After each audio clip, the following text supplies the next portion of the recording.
और यूपी चुनाव में यूपी उत्तराखंड में ऐतिहासिक जीत के बाद जश्न के बीच बीजेपी के सामने सबसे बड़ा सवाल है कि मुख्यमंत्री कौन होगा, कौन संभालेगा यूपी की कमान, किसे मिलेगी उत्तराखंड की बागडोर। आज इसी का फैसला होगा। दौड़ में कई चेहरे हैं, लेकिन असलियत यही है कि जैसा मैंडेट मोदी के नाम पर मिला है, उससे साफ है कि फैसला भी वही करेंगे। शाम 6 बजे के बाद दिल्ली में यूपी के सीएम के नाम का ऐलान हो जाएगा।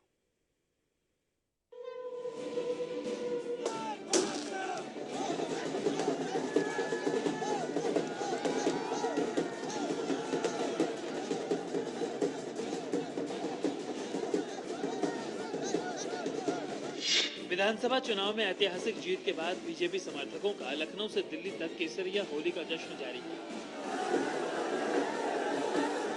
यूपी में पार्टी को 3/4 से ज्यादा बहुमत मिला है, तो जश्न तो बड़ा बनता ही है।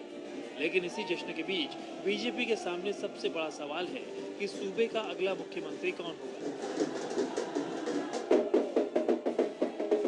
दौड़ में तो कई चेहरे हैं, किसी का नाम अनुभवी होने की वजह से चर्चा में है, तो कोई फायर ब्रांड होने की वजह से। देश के सबसे बड़े सूबे की गद्दी पर बैठने की ख्वाहिश किसकी नहीं होगी, लेकिन फिलहाल कोई भी इस पर खुलकर कुछ बोलने को तैयार नहीं है। कम से कम आज शाम 6 बजे होने वाली पार्टी की पार्लियामेंट्री बोर्ड की बैठक से पहले तो बिल्कुल भी नहीं।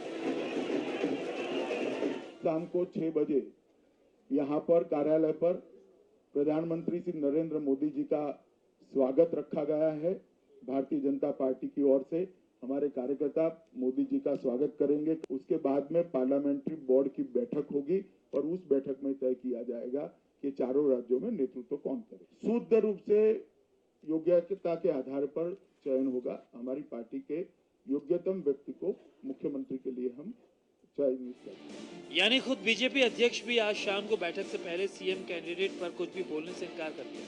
हालांकि शनिवार को चुनाव नतीजे आने के बाद से ही कई नामों पर चर्चा तेज है। पहला नाम है केंद्रीय गृह मंत्री राजनाथ सिंह का। राजनाथ यूपी के सीएम रह चुके हैं, पार्टी के सीनियर नेता हैं और विवादों से दूर रहे हैं। ये सारी बातें उनके हक में जाती हैं। दूसरा नाम पार्टी के फायर ब्रांड नेता योगी आदित्यनाथ का है। फिलहाल यूपी में अकेले फायर ब्रांड नेता हैं, पूर्वांचल में इनकी पकड़ है। एक और दावेदार बीजेपी के मौजूदा प्रदेश अध्यक्ष केशव प्रसाद मौर्य भी हैं। यूपी चुनाव से पहले प्रदेश अध्यक्ष बनाए गए हैं, इसलिए जीत के क्रेडिट में इनका भी नाम है। लंबे समय से संघ से जुड़े रहे हैं और पिछड़े वर्ग से भी हैं। यहाँ से नारे लग रहे हैं, केशव मौर्य मुख्यमंत्री नारे लग रहे हैं। यहाँ पर उत्तर प्रदेश के अंदर मुख्यमंत्री भाजपा का बनेगा। कौन बनेगा, एक केंद्रीय संसदीय बोर्ड तय। आप रेस में है कि नहीं? आप सीएम की रेस में हैं? आप सीएम की रेस में हैं? उत्तर प्रदेश में रेस में कोई नहीं रहता, पार्टी जिसे तय करती वो बनता है। तो मेरा व्यक्तिगत विचार है कि 2 साल बाद 2019 का चुनाव है। 20-22% यहाँ दलित समाज रहता है और 40-45% यहाँ ओबीसी रहता है।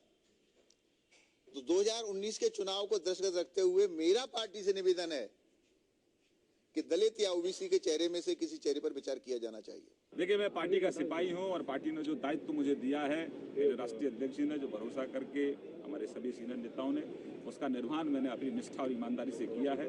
आगे जो भी दायित्व मिलेगा उसका मैं ईमानदारी से निर्वाह करूंगा, लेकिन मैं किसी भी रेस में नहीं। हालांकि मुख्यमंत्री के चुनाव में मोदी अमित शाह की जोड़ी के इतिहास को देखें तो अक्सर इस जोड़ी ने चौंकाने वाले फैसले किए हैं।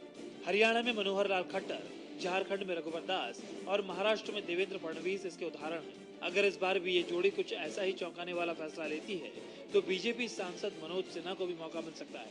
मनोज सिन्हा भी उसी पूर्वांचल से आते हैं जहां मोदी की वाराणसी संसदीय सीट है। इसी कड़ी में नोएडा के सांसद डॉक्टर महेश शर्मा का नाम भी जुड़ गया है। वैसे यूपी का सीएम कौन होगा, ये तो आज शाम पार्लियामेंट्री बोर्ड की बैठक में तय हो जाएगा। लेकिन जिसे भी ये गद्दी मिलेगी, उसके सामने इस ऐतिहासिक जनादेश की उम्मीदों पर खरा उतरने की चुनौती होगी। हालांकि इस चुनौती पर खरा उतरने के लिए सीएम के साथ केंद्र की सरकार के वरद हस्त की गारंटी जरूर रहेगी। यानी जो भी सीएम बनेगा उसके लिए ये कांटे का ताज नहीं होगा।